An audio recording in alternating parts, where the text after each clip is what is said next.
welcome to Girl Fight Talk. I'm your host, Kalah Haley, as always. You guys, I'm so excited. We've got so much going on today. This is our first time doing 2 episodes in 1 week. Maybe it's a foreshadow of things to come. Who knows? We have a really cool guest coming on the show today. He should be calling in at any moment. Ryan Stoddard. If you don't know this name, you need to know this name. He's the CEO of Victory Fighting Championship, the largest MMA promotion company in the Midwest. Has fighters such as, who's come out of his organization, such as Benson Henderson, as we know, who was the UFC lightweight champion at the UFC, and then went ahead and signed over at Bellator. Josh Neer, Jake and Joe Ellenberger, Tisha Torres, Kamaru Usman, Chris Camozzi, who's a local here in Colorado, Misad Bektik, Drew Dober, Travis Brown. I mean, those are some huge names. And so this is a guy who has an eye for talent and who also is just a savvy business guy. He knows what to look for. He knows what these larger promotional companies are looking for. So we're excited to have him on the show. He'll be calling in at any moment. And then he's going to be here to discuss this series of 3 fights that they've had in 30 days. So it's really exciting. Stay tuned. We'll talk about it a little bit more. We didn't really talk about in our last episode UFC 206. We're going to kind of recap UFC 206, Holloway, Pettis. UFC Sacramento is coming up tomorrow with Paige VanZant versus Michelle Waterson. Also, Uriah Faber's retirement fight. UFC 207. Guys, there's so much. Like, there's literally so much. I'm, like, writing out my notes, and I'm just like, dang. Okay, we need a longer show. Maybe not. But, so UFC 207, we'll talk about Nunez. Is it the Anya in Brazil, in Portuguese? Who knows? Versus Rousey. And then, and some really exciting news with that. Some good news I can't wait to tell you guys about. And then UFC Denver coming up. As well as UFC 208. I mean, come on, goodness gracious. There's so much to talk about. So, obviously we won't get into too much detail with each of these things, but we'll touch. We'll touch the surface. But it's funny. As we're waiting for Ryan to give us a call, this morning I was on my way to the studio, and I was there's been just so many good things that have happened recently with the podcast. And guys, today marks my first day as an official full-time podcaster. Yay, slow clap. It's exciting. It's exciting to be able to put all of my energy into the podcast. It's exciting to give you guys my best effort as it relates to our, content, production, all of that stuff. We've received so much good feedback, whether it's been through my email or on Twitter or on YouTube or wherever the case is. People have just been really positive, and I've really appreciated everyone's feedback. With that, though, some people have taken interest and have seen what we've been doing with our 2-man team over here at Girl Fight Talk, and have paid some pretty big compliments, and are, who knows what 2017 has to bring. There might be some cool new partnerships that might be forming, some new business relationships, which is very exciting. It's so funny. I got an email the other day. Someone... I need to respond to it still. This is bad. But someone sent me an email saying, "Hey, Girl Fight Talk, we're a radio show and we, are on CBS, or they were on Yahoo Sports, but I think Yahoo just got purchased by CBS or something like that. And they're like, can you sponsor our show?" And I was like, I'm flattered, but I need sponsoring myself. So if you find a sponsor, let me know, because maybe they want to sponsor my show too. But yeah, no, it's cool. People are taking notice. People are, they're recognizing greatness. That's what they're doing. So we're excited I have so much more to talk about with you guys. Well, as we're waiting, let's just go ahead and start talking about some of this stuff. So you guys saw UFC 206, right? You know, it's funny because I keep hearing from different shows. You know, I watch all the shows. I watch all the podcasts. I watch all the MMA stuff. I'm a junkie, right? And a lot of the shows keep saying people kept putting down UFC 206. And I'm like, I liked UFC 206. I didn't like the whole belt drama. I didn't like all the politics behind the, Conor and getting his belt stripped, and they had a fake interim belt put on the line. Sorry, it is fake. Let's just be honest. That's what it is. It's not a real belt. It's to make people feel good. It might make people more money, but if you have somebody else in the division who you haven't yet to beat to say that you're the best in the division, then you're not the champion. It's as simple as that. But congratulations to Max Holloway, because, you know, it's so interesting. Like, going into that fight, I think Max just, it felt like the inevitable, right? Like, you remember The Matrix, and Agent Smith was like, he's like, Mr. Anderson, and just like talking about stuff about the inevitable. But Max, it felt like Neo, he was Neo. He was the one, right? And there was nothing that was going to stop him. And that's literally how the story went. I mean, come on. Pettis misses weight by like, how many, what was his weight? I think 158 was what he weighed in at. So he missed weight by, 48, because he's fighting at featherweight. So it must have been like 148. So maybe like 3 pounds over or something like that. Misses weight, comes in. I'm sure he's drained, 145 does not look good on Pettis.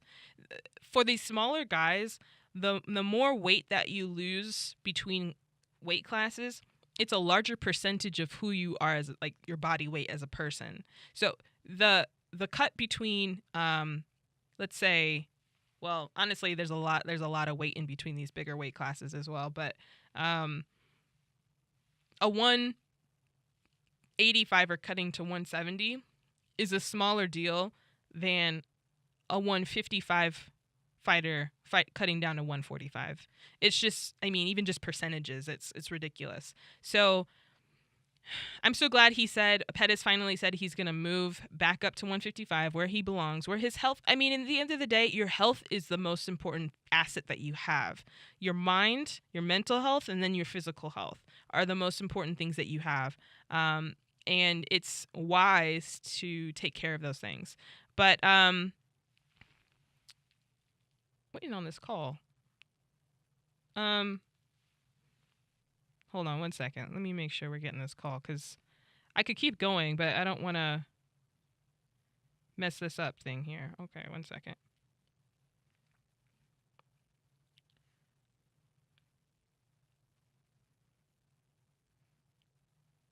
One second.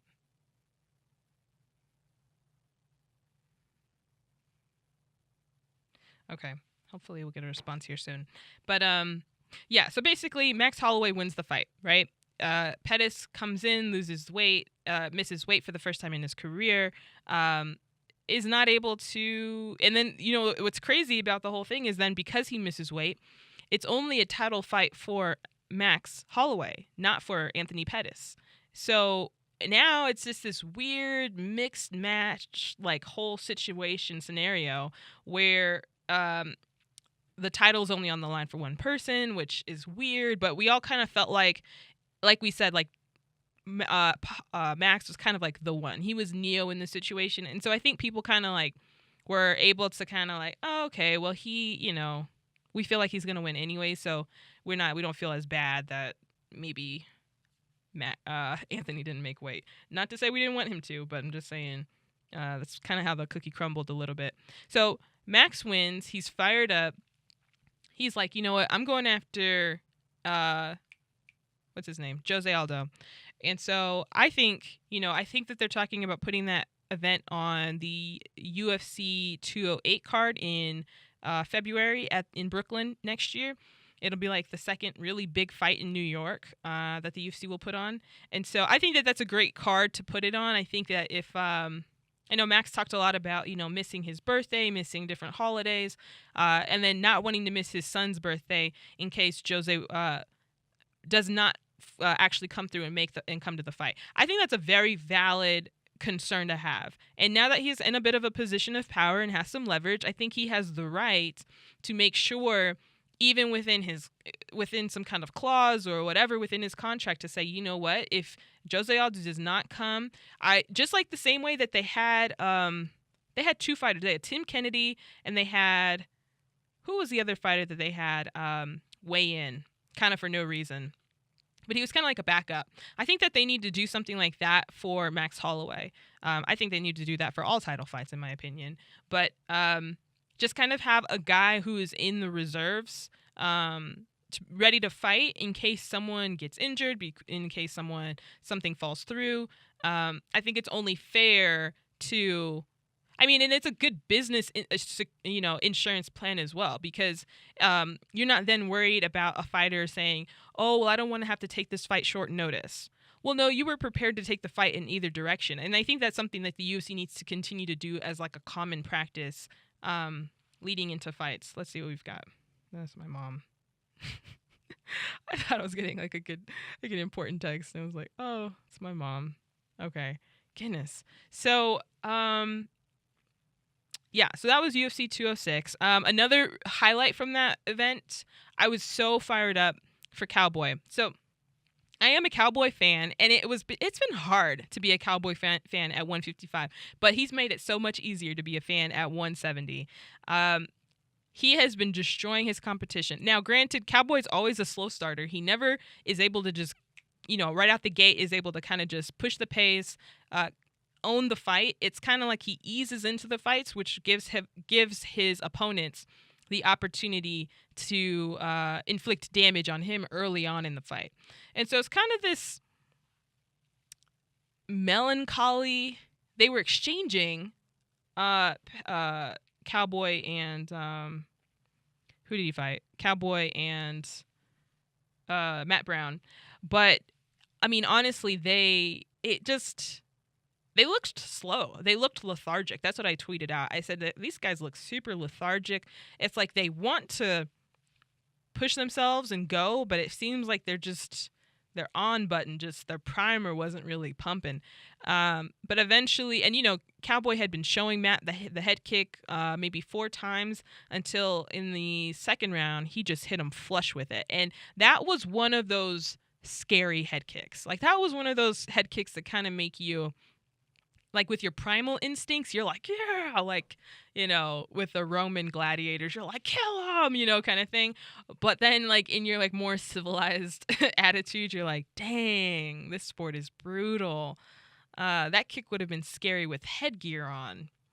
And without headgear, and when you're watching these, fights through the TV, you lose the impact of what... We become numb. Like, anything through a screen, we become really numb to it, whether it's violence, whether it's, like, different, brutal things. I think as a culture and as a society, we've become really numb to that kind of stuff. And so even though we know it's real, it would have been really interesting to be there cage side or even just in the audience to hear the sound. Someone said it sounded like a baseball bat just cracking someone upside the head. And, congratulations to Cowboy, but that's scary. So I hope Matt is okay as he is recovering from the knockout loss. But, it's clear, to be honest. I think it's clear that Cowboy is within the conversation of being, potentially next in line for a belt. And, the interesting thing is that you've got Damian Maia, who's had a super long win streak. I don't know exactly how many it's been, but he too is in that position. But I think the thing with Maia is that because he's older, he's kind of decided, I don't really want to go straight into, fights and risk my position, title wise, contendership wise. If I lose, I'm going to lose my spot. So, yeah, excited to see Cowboy. And, of course, Cowboy, he likes to, he loves to set up his next fight, like, right the night of the fight. He will fight next week, tomorrow, if you give him the chance. And it doesn't look like he got beat up too bad in that fight. So I think He asked for UFC Denver. He got UFC Denver. He's going to be fighting George Masvidal at UFC in Denver on January 28th, which I will be at for sure. You can't come home and me not be there, right? Like, this is... I'm so excited. So yeah, UFC 206. What does this mean for the featherweights? Okay, Holloway is amazing, and I think, to be honest, if he doesn't beat Jose Aldo, their whole division is just gone to the pit, because everybody knows Aldo is bitter, and as well as he lost by knockout to Conor, and so it's easy to see, like, let me just turn this off. It's easy to see that, like, if Max Holloway doesn't win, then there's no real, like, it's going to be hard for people to be convinced that anything that happens within that division as it relates to Jose Aldo is valid. Like I said, if Holloway goes in there and beats Aldo, Aldo needs to just... This is no slight to Aldo. I just think that because of the storylines and the way that the marketing has gone, either Aldo needs to choose a different weight class or he needs to go ahead and just retire. Because there's nothing really left for Aldo in that division. You'd be knocked out by Conor McGregor, and you can't get a rematch with that, because basically Conor just doesn't want to, and he's in a different weight class now. And so you either need to go up to 55 and fight and contend for the title there, or you just move on, because there's nothing really for you at 145 anymore. Let's just be honest. That's the truth. And I think as fans, we're excited for Max Holloway. And I think we're kind of excited to see the changing of the guard anyways, especially for someone who's, who has some swag. You saw that gold mirrored tie that he was wearing at the post-fight press conference. I was like, okay, Max Holloway, trying to get your Mac life on. But so Max is doing great. I'm a fan of Max. The UFC needs to push him. The UFC needs to give him what, Max Holloway's trying to be a star. The UFC doesn't have a lot of stars, so the UFC needs to take advantage of Max positioning himself to be that for them. So I support Max. I hope the UFC continues to get behind him and push his brand forward. And then, there's a lot going on with that whole, MMA AA organization. Still don't know what to call it. Double M, Triple A. Dang, that sounds cheesy. But so Cowboy, has this whole conversation.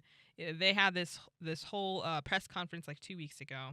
Born Revney is basically the heel of the story, and Dana and Bjorn have been, trading verbal blows back and forth through the media. And, it's interesting because, Dana has this interview with somebody, and he's like, I can't believe, Donald didn't reach out to me, and that, okay, Donald, dang, I see how it is, basically is what Dana was saying. I see how it is. You want to do this, stuff behind closed doors, but you don't want to come to my face and tell me that you're going to be a part of this association. First of all, why would Donald need to tell you that? Because you're friends? Oh, okay. I get it. So if you're such good friends, then why don't you pay him more? It's funny. It's only one-sided, right? It's always this. Honestly, you know what I've realized? Dana has a mob mentality. He's like, kiss the ring. And what's interesting? I've seen other shows. It's not about calling people out. It's just speaking the truth and having an opinion about what's going on, because this is real life. It'd be different if this was like, this isn't, what's it called? Like a reality show, right? It's not scripted, but this is like people's actually livelihood and their health on the line. And I think that when the propaganda of loyalty outweighs the truth in the reality of a business relationship, that people don't even recognize that manipulation into believing that you are friends and that should outweigh the business is in itself a business strategy. Like, that in itself is a business strategy. For Dana to guilt trip Donald into thinking, bro, why didn't you call me? Why aren't we friends like that? Oh, Donald, okay, your response to that needs to be, Dana, bro, we are friends, but this is business. This is business. Right? And you know, in this industry, I don't know how well, because Dana's job is to increase their bottom line as much as possible. Donald's job is to increase his bottom line as much as possible. Donald, your job is not to be friends with Dana White. That's not your job. But you know what? Dana's using your friendship to do his job. And you don't even see that. That's the sad thing about it. You don't even see that. He's manipulating you. He's manipulating you. He's treating you like a child. It's condescending. And then you even bought into it.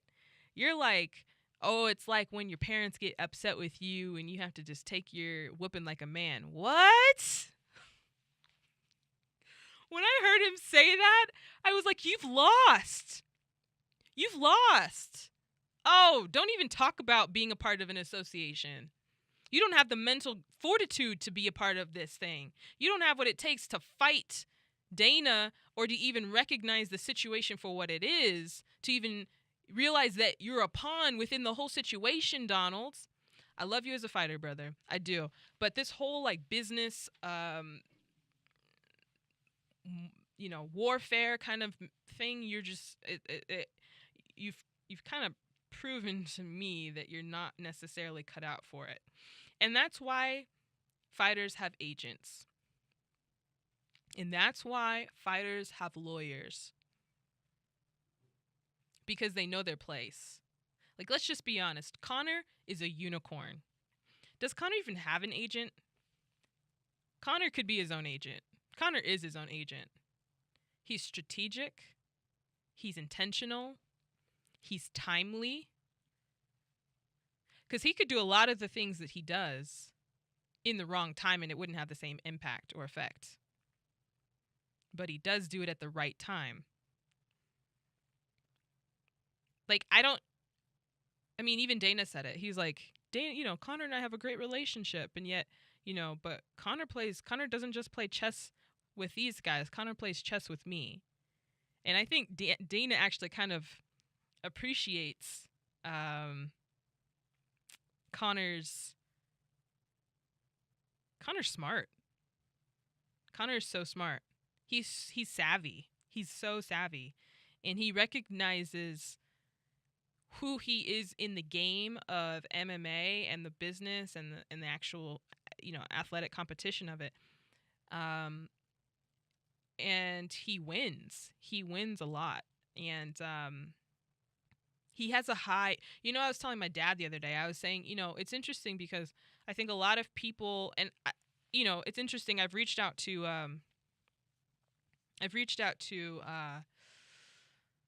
Jeff Boris a couple times since our interview, and I don't think I was just being honest, with my, what my takeaways from our conversation, and I don't know if he liked it or didn't or whatever the case is, but either way, I think that some people are too, and I'm not saying this is Jeff, I'm just saying this in general, but I think some people are too arrogant to where they think that it is enough to just be smart, to have a high IQ in this, in life, right? In life, whether that's, whether you are Bill Gates or who's the one that was Apple, Josh? Say that again. Who was the CEO of Apple? I can't think of his name. Steve Jobs, sorry. Dang, that's bad. I'm tired. Steve Jobs. I mean, I think that was his issue as well, is that he was just so IQ focused that he didn't realize the strategy within business of developing his EQ, emotional, I don't even, quartile? I think that's what it is. Um, most, it's so funny. Most people in business, I think, understand the aspect of when you say things and do things in a particular way, you have a larger, you can leverage people's emotional side, which is powerful, which is what Dana does to Donald. And so Donald, I don't ever, please, for the sake of yourself, for the sake of the MMA AA, for the sake of professional athletes around the world, don't ever equate yourself as a child to Dana White ever again. Because then you've confirmed your inferiority to him. And he's like, he's whipped you. Like he's got you on his leash. And I just don't ever want to hear that ever again. It's embarrassing, and it's just terrible. So anyways, yeah, so that's that. So, I know I've heard, I listened to the Fighter and the Kid podcast, and they do a great job, Brendan and Brian Callen. And I think Brandon said that he's going to help out with the MMA AA. And I think, Brendan's got a good mind for these things, in my opinion. I don't know him personally, although we should know each other personally. So, Aurora buddies, you should give me a call. Yeah, no, I think he has the right strategy, mindset, and even just because, George is just, he's got integrity. And so he does what he says he'll do what he says he will do. Tim is, sergeant. I mean, I know he's an officer, but sergeant, right? Like, he's a grinder. He'll get things done. The other guys are more so just for their names. Let's just be honest. And so when you're thinking of like building your team, you kind of need to think of who all can provide what attributes or what qualities that you have. George is smart, but I don't think that George is maybe assertive enough to really tell people what to do. Like, say, Tim, you need to do this. Bjorn, you need to be quiet because you are hurting us more than helping us. But I think having a Brendan who can kind of have a bigger vision and be able to see and lay out the plans for, hey, this person needs to serve this role. This person needs to serve this role. You need to just be quiet and just look pretty, because that's really what purpose you serve. And not, feel bad about it. So yeah, that's the MMA AA. Good luck to them. I hope that they continue to move forward. And then we've got UFC Sacramento. Sorry, I was just on a whole thing. I think it's just, I'm sorry, let me just say this. I think that it is just so, as an educated person, who understands, who's trying to understand, right? And I'm not trying to say I understand everything, but who tries to understand the angle in which other people are playing this game, this MMA, whether it's the fight game or the business game of it all. Become a student of it. Become educated. Because when you're ignorant, you lose. You lose. You're going to continue to lose. So make it your business to get educated. It's as simple as that. Okay, UFC Sacramento. Paige VanZant versus Michelle Waterson. So excited for this fight. The UFC, it's so clear that Girl Fight Talk came on the scene at the right time, because the UFC is pushing women. And it's really cool to see.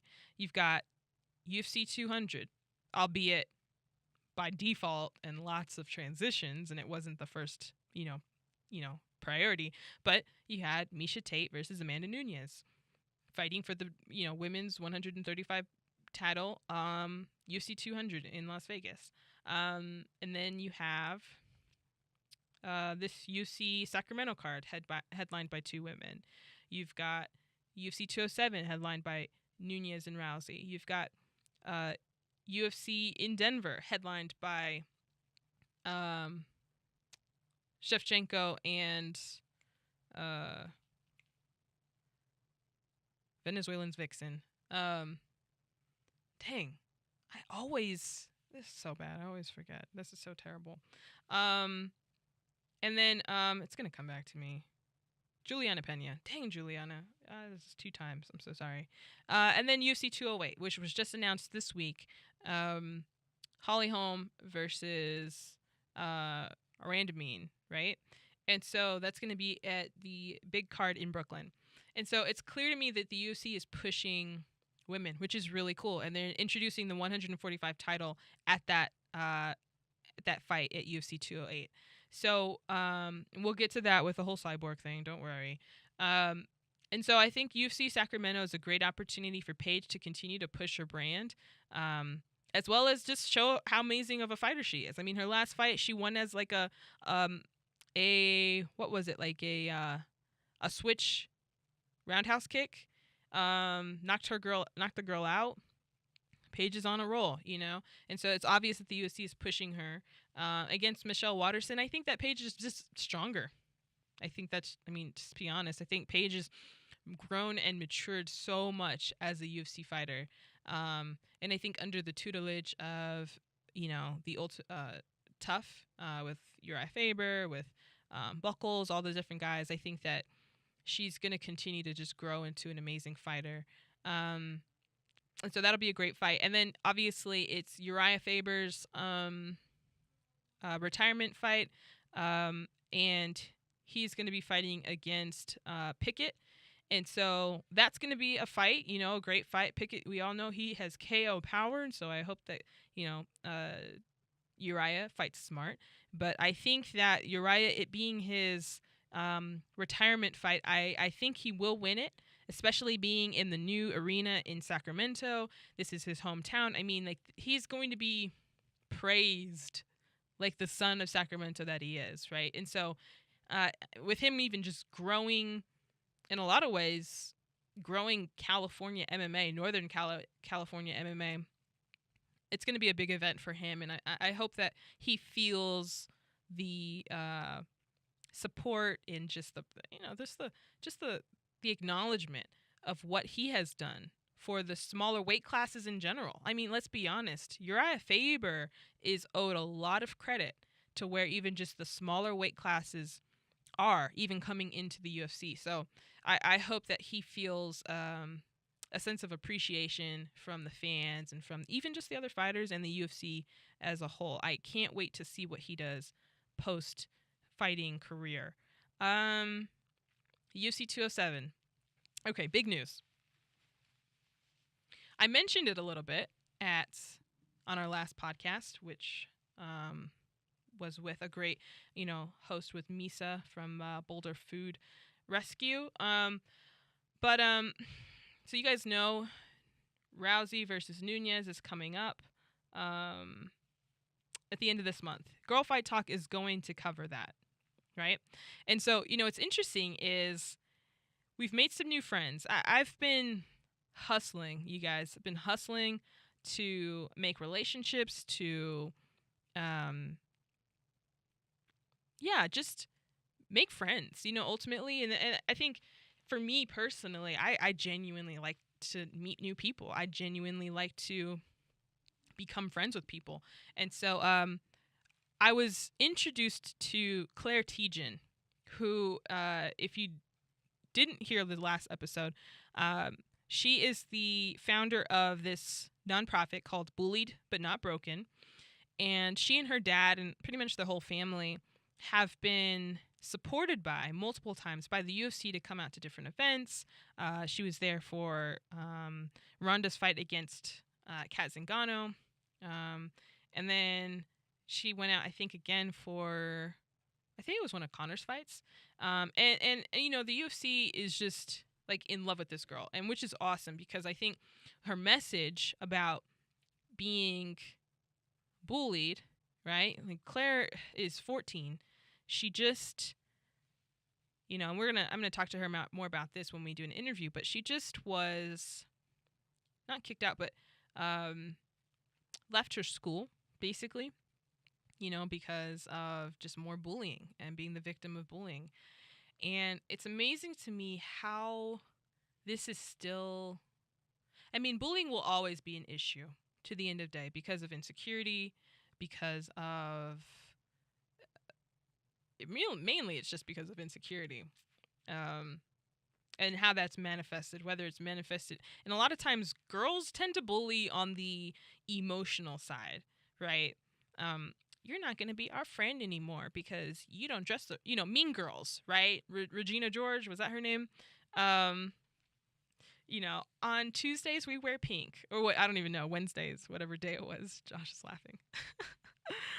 But it's just mean. It's psychological damage, like not having friends in school. And I've been in that place, right? I was in middle school. I was super sporty and didn't still don't, but didn't in a lot of ways like what a lot of the other girls liked. And it's like if you don't fit a certain mold, you are considered outside of the norm, which is considered weird. And everybody's looking through this window. But if you're considered weird, people don't know how to handle that. And so I don't know what it is. Natural people just in their nature are just mean sometimes, rather than just accepting people for who they are. And so, Claire, here she is going to, trying to figure out a new school situation. And so, I reached out to her and I said, you know what? I want to do something cool for you.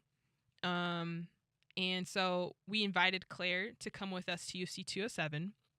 And so she and her dad, Charles, are going to be coming out. We're so excited to have. I don't know. I think even for me personally, Christmas is like the time of the year where people want to get a lot of things. They're thinking about all the things that they can get. And I'm personally just very excited. I've never been in a position to do something like this for someone before. And so for me, I'm personally just excited to see the effect that it'll have on Claire and her family, and even for her to get to know my team, as well as, just for us to build a friendship. And I think the best way that you can give to someone is you can do things for them, but I think just giving them yourself in a lot of ways, whether it's through your friendship, whether it's through just time that you give. And I think also giving someone something to the extent that they feel like they can give back to you, right? And not in a favors or anything like that kind of way, but just they can return their friendship to you. And I think that's the coolest kind of friendship that you can have, right? Being able to having a friendship that you both feel like is, that sometimes when people are like, oh yeah, that's my friend, and then the other person's like, that's we talk sometimes. But knowing what's going on in people's lives, me being able to call up Claire and be like, hey Claire, how's school going? How is it? Are you feeling okay? Are you feeling better? Is there any way that I can give you some encouragement? That's true friendship, not just the what you can get from me, what I can get from you kind of thing. And so I'm excited to hang out with her, just to grab some coffee. You guys will get to see that. We're gonna do a vlog style kind of thing. So excited. Gonna put Josh to work, but yeah, we're gonna just kind of show you guys what it looks like to be at a UFC event. Not everyone gets to go. I think that's sometimes maybe this assumption we make is oh yeah, when you go, well, not everybody gets a chance to go. And so I think part of me also wants to be able to do this more often, getting people tickets to fights. Because for a lot of people, that might be their only opportunity to have a chance to do something like that. And not everyone has the financial, resources to be able to do something like that. So I think that that's something I personally want to do for you guys as we build up this platform. So yeah, be on the lookout for all the goodies to come for UFC 207. We're gonna head out there on that Wednesday morning, so you'll start to see stuff pop up pretty frequently on our channel. And then okay, quickly wanted to talk about UFC 208, right? They're introducing the UFC 145-pound women's title, the featherweight title, right? And it's funny because isn't that the weight class that we know another really dominant woman fights at? Who is it? Oh yeah, Cris Cyborg, right? We know that. And so she's not fighting on this card. And she's definitely not fighting for this title. And you might ask yourself, well, Kalah, why is that? Why isn't she fighting for the title? Isn't she the most dominant woman of all time? Didn't she beat Gina Carano and all those other women? And my answer would be yes. Yes, she did do that, right? But she's not fighting on this card. And, I still need to do some more research and see and understand, because there's a lot of stories going out. I think, Cris Cyborg, and I invited her to come on the show. Haven't heard back yet. So, Cris, if you're listening, reach out. But she's basically said, I couldn't make weight in those 8 weeks. Okay. My patience is wearing thin with Cris. Love her. I think she's amazing. I think she's the most dominant athlete. Honestly, I mean, Cris is scary. Like, I would not want to fight her. I'm just saying. But the thing is that when it comes to your weight, when it comes to being a professional athlete, your body is your business. Not just, it's none of my business, but literally the way in which you make a living for yourself is through your physical person. And so if you cannot be disciplined enough to not just cut weight, but lose weight so that you can make the proper weight for a big opportunity. I mean, this is what Cris Cyborg had been whining about for years. Years, right? Like, she's been begging UFC, please make a 145-pound title. I have some friends out there. And at a certain point you have to say, Cris, we are making this title for you. Right? We're not even making it you don't even have to fight Ronda. Literally, we're making this title for you. And you can't make weight? My patience is worn thin because this is supposedly this is your weight class. You were the champion in Invicta for 145 pounds. Why can't you make weight now?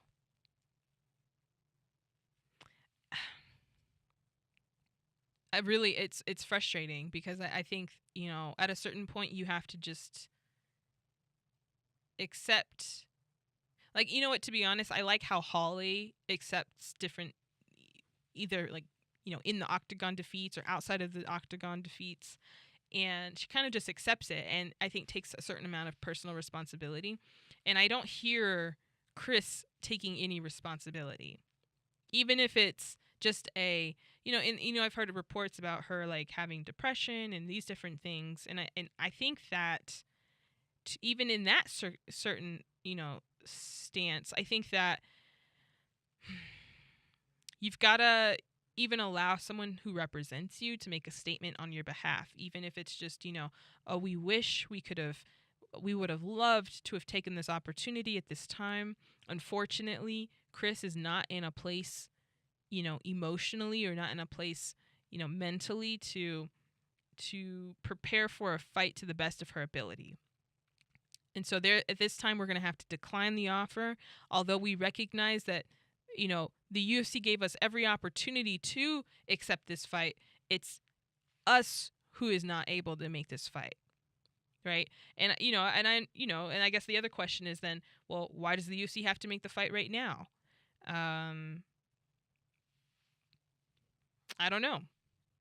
But if they gave Cyborg enough time, right? 8 weeks is standard. 8 weeks is generous, in my opinion. And I think it was even more than 8 weeks that they gave her notice on them wanting to make this title for her, basically. If you can't meet the expectation at the given time that we're giving you, then that's not on us. That's not on us. You have to figure out, at a certain point, you have to figure out how to manage your career, manage your body, because your career is your body, and figure out how you're going to make this happen for yourself. I think that the UFC gave plenty of time. Again, I don't know all the details, but what it seems like has been explained is that, even 3, maybe even 4 months out in advance, was aware that this was an opportunity. So even at that point, you start saying, oh, let's get it together. Even if these for 1 month, I just take my time, and I take my time to really just get my mind and my body and my, get in alignment. And then from there, start training and making sure that I'm in the right weight and I have the right resources and I have everything. And I bet you if the UFC is making a title for you, if you reach out to them and say, hey, I need help with my weight, they will be on it. Because this was for you. So I don't want to hear any more excuses. I really don't. And I definitely want to hear more. So if, there's more that comes out about the story, obviously I can't, with only so much information at our disposal, we can only make such, conclusions. We can only come to so many conclusions. But I think so far from the story has come out, and there's always more of it, I'm sure. So I'll reserve a little bit of judgment, but definitely if my whole life's ambition was to become a UFC champion and there's this opportunity to do so, I'd have to say that I have to, make every opportunity to make that happen. So, yes. So, it doesn't look like we had our interview today. We'll definitely have to reach out and see what happened. But, we'll give them a plug anyways.